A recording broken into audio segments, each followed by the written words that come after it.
Dagon by H.P. Lovecraft.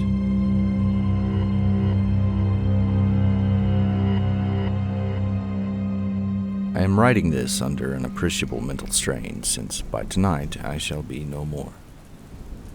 Penniless, and at the end of my supply of the drug which alone makes life endurable, I can bear the torture no longer, and shall cast myself from this garret window into the squalid street below.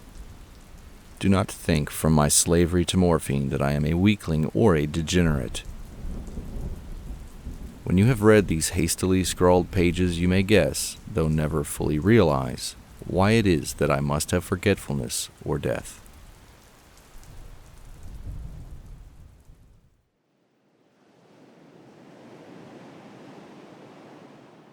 It was one of the most open and least frequented parts of the broad Pacific that the packet of which I was supercargo fell a victim to the German sea raider. The Great War was then at its very beginning, and the ocean forces of the Hun had not completely sunk to their later degradation, so that our vessel was made a legitimate prize. Whilst we of her crew were treated with all the fairness and consideration due us as naval prisoners, so liberal indeed was the discipline of our captors, that 5 days after we were taken, I managed to escape alone in a small boat with water and provisions for a good length of time. When I finally found myself adrift and free, I had but little idea of my surroundings. Never a competent navigator, I could only guess vaguely by the sun and stars that I was somewhat south of the equator. Of the longitude, I knew nothing, and no island or coastline was in sight. The weather kept fair, and for uncounted days I drifted aimlessly beneath the scorching sun, waiting either for some passing ship or to be cast on the shores of some habitable land. But neither ship nor land appeared, and I began to despair in my solitude upon the heaving vastness of unbroken blue. The change happened whilst I slept. Its details I shall never know, for my slumber, though troubled and dream-infested, was continuous.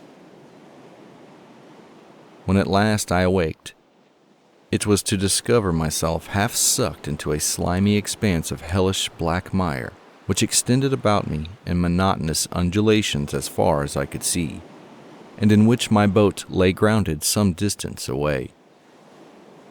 Though one might well imagine that my first sensation would be of wonder at so prodigious and unexpected a transformation of scenery, I was in reality more horrified than astonished, for there was in the air and in the rotting soil a sinister quality which chilled me to the very core. The region was putrid with the carcasses of decaying fish and of other less describable things which I saw protruding from the nasty mud of the unending plain. Perhaps I should not hope to convey in mere words the unutterable hideousness that can dwell in absolute silence and barren immensity. There was nothing within hearing, and nothing in sight save a vast reach of black slime. Yet the very completeness of the stillness and the homogeneity of the landscape oppressed me with a nauseating fear. The sun was blazing down from a sky which seemed to me almost black in its cloudless cruelty, as though reflecting the inky marsh beneath my feet. As I crawled into the stranded boat, I realized that only one theory could explain my position.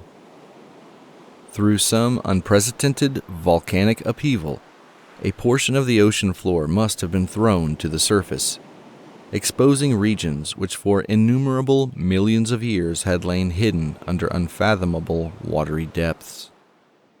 So great was the extent of the new land which had risen beneath me that I could not detect the faintest noise of the surging ocean, strain my ears as I might. Nor were there any seafowl to prey upon the dead things. For several hours I sat thinking or brooding in the boat, which lay upon its side and afforded a slight shade as the sun moved across the heavens.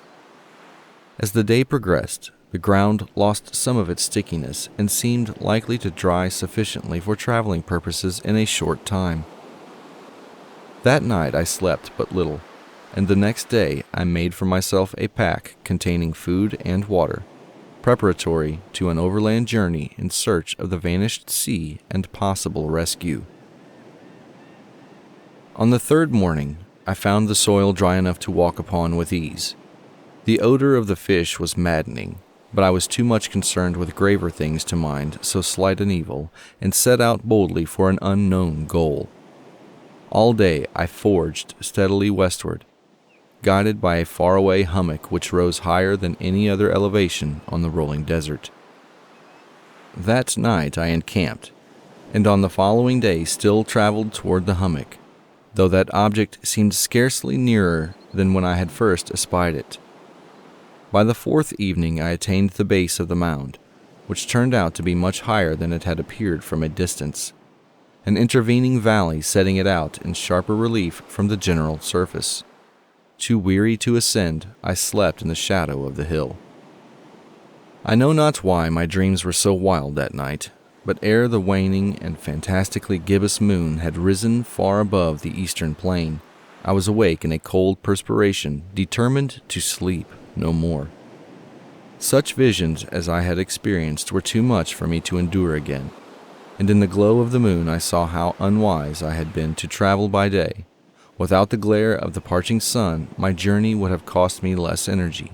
Indeed, I now felt quite able to perform the ascent which had deterred me at sunset. Picking up my pack, I started for the crest of the eminence.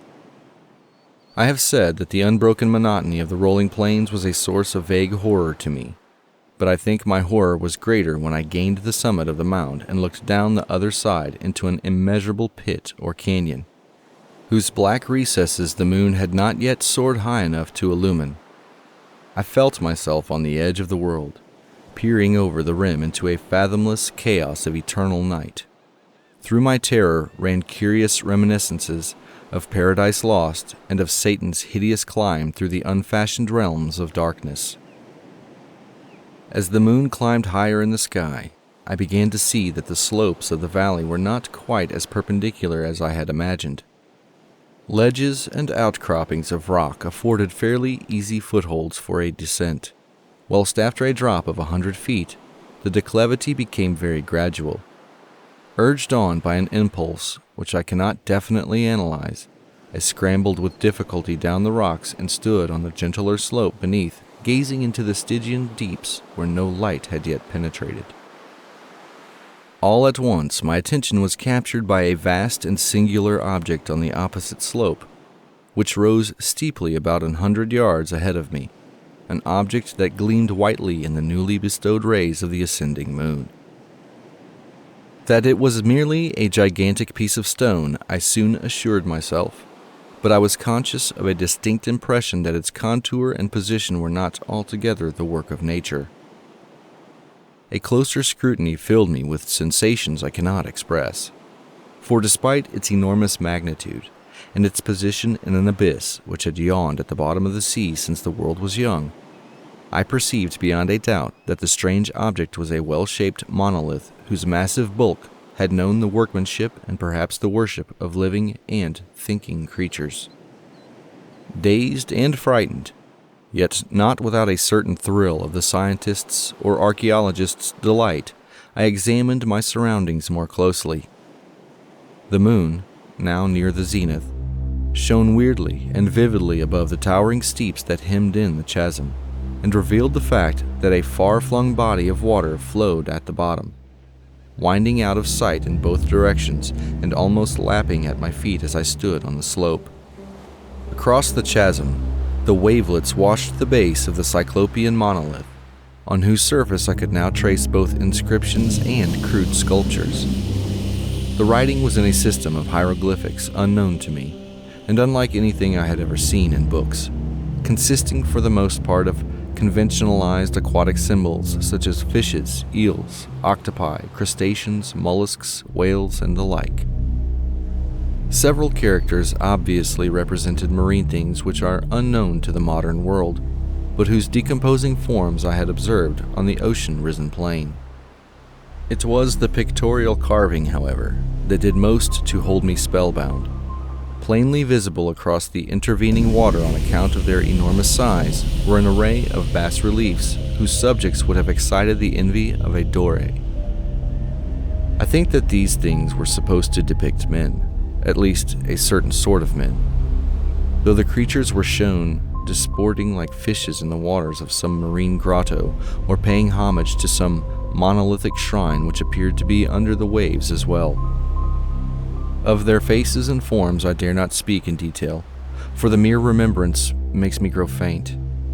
Grotesque beyond the imagination of a Poe or a Bulwer, they were damnably human in general outline despite webbed hands and feet, shockingly wide and flabby lips, glassy, bulging eyes, and other features less pleasant to recall.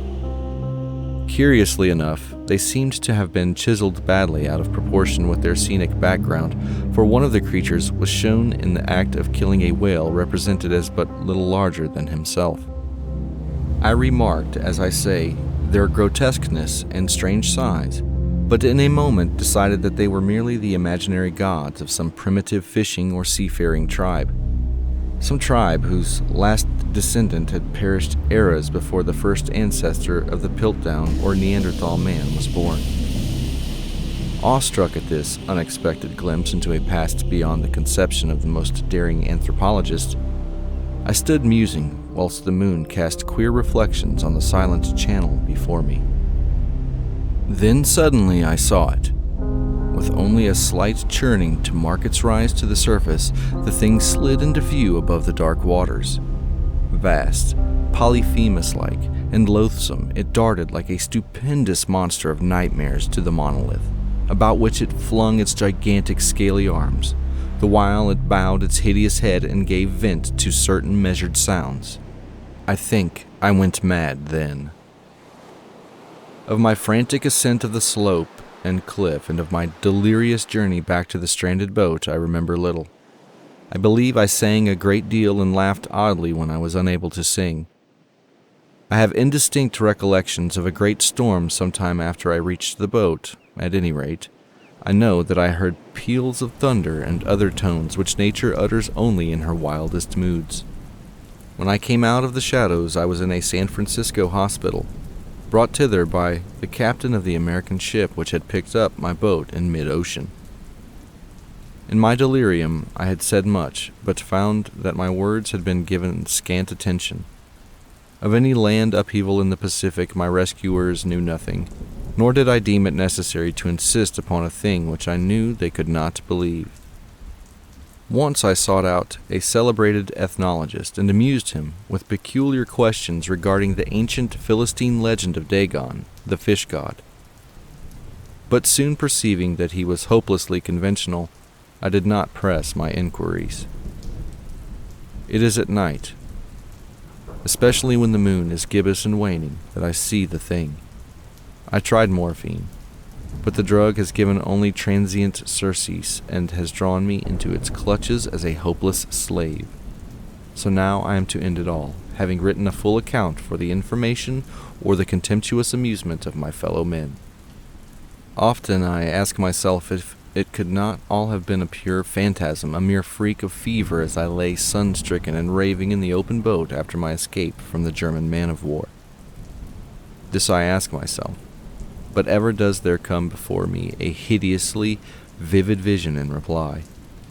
I cannot think of the deep sea without shuddering at the nameless things that may at this very moment be crawling and floundering on its slimy bed, worshipping their ancient stone idols and carving their own detestable likenesses on submarine obelisks of water-soaked granite. I dream of a day when they may rise above the billows to drag down in their reeking talons the remnants of puny, war-exhausted mankind, of a day when the land shall sink and the dark ocean floor shall ascend amidst universal pandemonium.